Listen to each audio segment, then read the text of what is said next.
Saudara Kejaksaan Negeri Konawe Selatan menetapkan sidang perdana terhadap kasus guru honorer Supriyani akan digelar pada Kamis besok pukul 10 waktu Indonesia Tengah.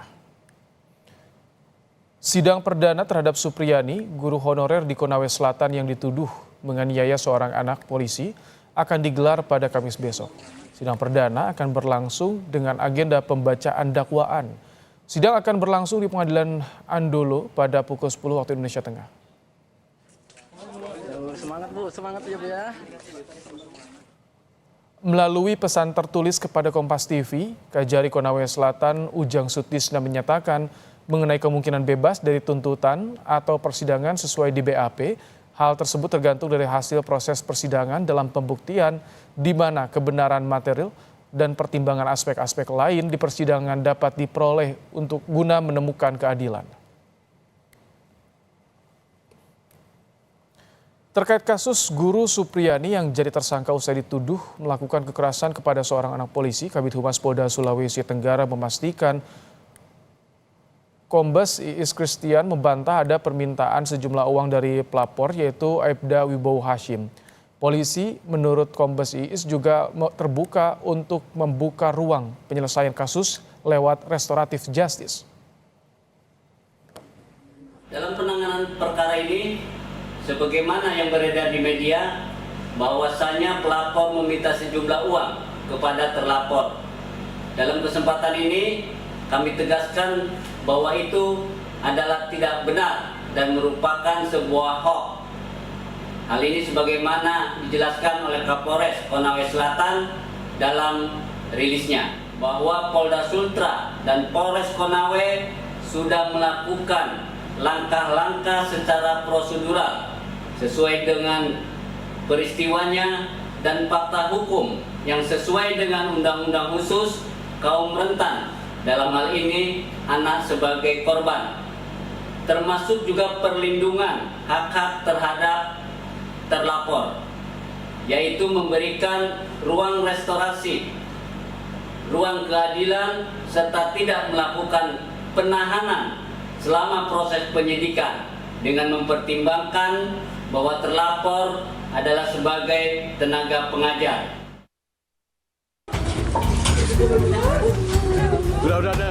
Isak tangis rekan sesama guru menyambut Supriyani usai Kejaksaan Negeri Konawe Selatan mengabulkan penangguhan penahanan terhadap dirinya. Penangguhan penahanan Supriyani diputuskan pengadilan dalam surat penetapan pada 22 Oktober 2024 kemarin. Majelis Hakim menilai Supriyani masih memiliki seorang anak balita yang perlu diasuh.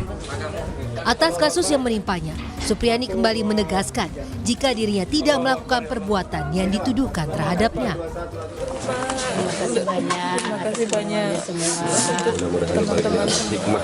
Mudah-mudahan sini ada hikmah yang kita dapatkan. Tapi memang Bu, Ibu tidak mengaku dengan perbuatan itu Bu? Tidak Pak, tidak. Kuasa hukum Supriyani, Andre Darmawan menyebut berdasarkan klarifikasi terhadap sejumlah guru di sekolah yang sama, tidak ada saksi yang menguatkan jika Supriyani melakukan penganiayaan terhadap anak pelapor. Apalagi Supriyani dengan anak pelapor tidak berada dalam kelas yang sama. Kelas 1 itu kan adalah kelas dari Ibu Lilis. Nah, keterangan Ibu Lilis bahwa Ibu Lilis itu dari sejak jam 7 sampai jam 10 itu tidak pernah meninggalkan ruang kelasnya. Oke. Nah, kemudian kalau jam 10 yang dituduhkan, menurut Bu Lilis bahwa itu kan kelas anak kelas 1 SD. Sesuai jadwal, jam 10 itu sudah tidak ada anak-anak karena sudah pulang. Itu jadwal pulang. Nah, makanya kalau dituduh yang menganiaya anak tersebut, anak yang mana? Karena menurut Ibu Lilis, anak-anak itu sudah pulang semua dan Ibu Lilis pastikan itu. Saya klarifikasi kemarin ke Ibu Lilis.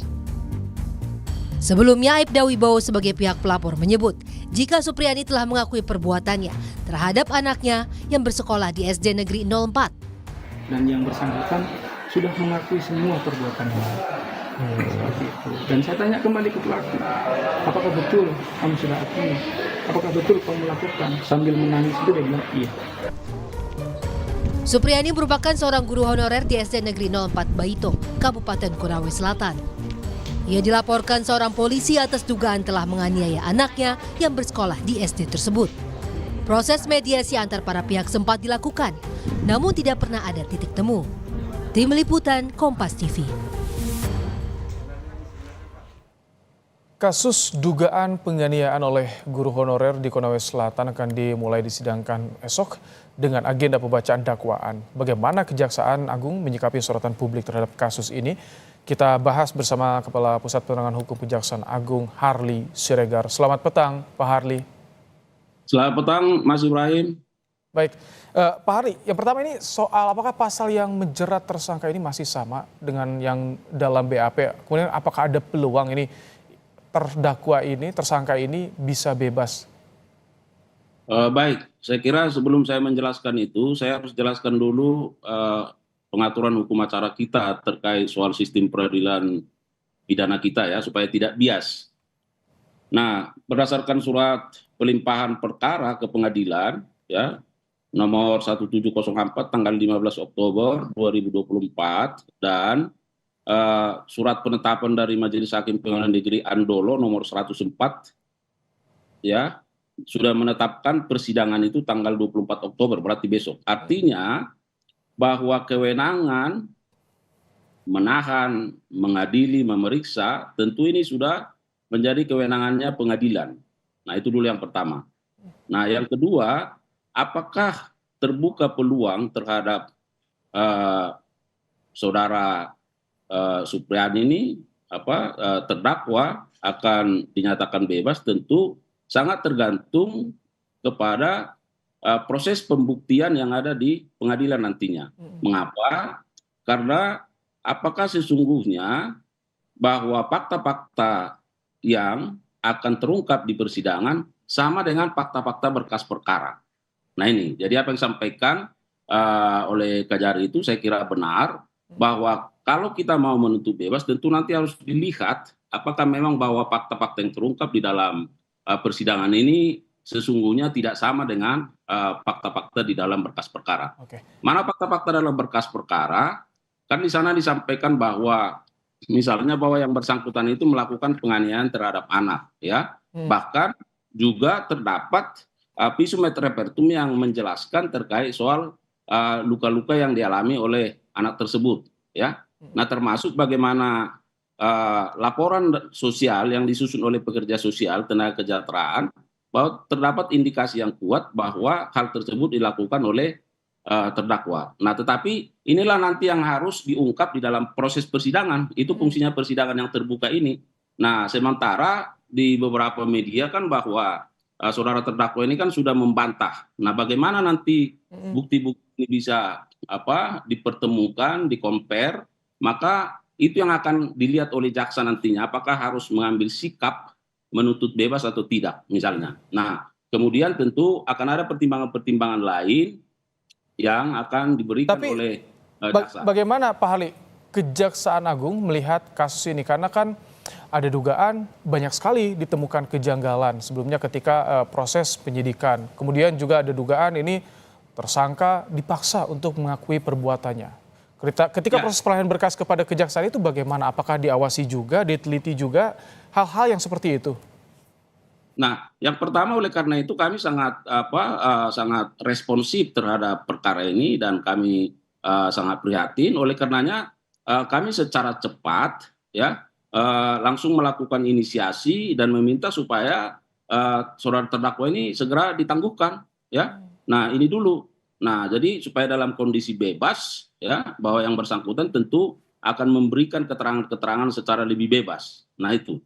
Nah, inilah bukti bahwa kejaksaan sangat begitu terbuka terhadap hal-hal yang memang apakah ya sesuai dengan apa yang sudah menjadi pendapat umum di masyarakat. Kami sangat responsif terkait itu. Yang kedua, bahwa jajaran Jampidum ya itu langsung langsung melakukan pengawasan dan pengendalian terhadap perkara ini, terhadap setiap perkembangannya, baik yang sudah dilakukan maupun ke depan. Nah, ini akan langsung dikendalikan dari Kejaksaan Agung. Baik, tapi kalau misalkan artinya ketika ada responsif, langsung diturunkan juga ada instruksi dari Jampidum, apakah ini dalam dakwaan esok masih sama dengan apa yang tertera dalam BAP polisi? Nah, itu tadi yang saya sampaikan, Mas, bahwa kita kembali sistem peradilan pidana, bahwa hakim memeriksa dan mengadili satu perkara berdasarkan surat dakwaan. Surat dakwaan disusun berdasarkan fakta-fakta dalam berkas perkara.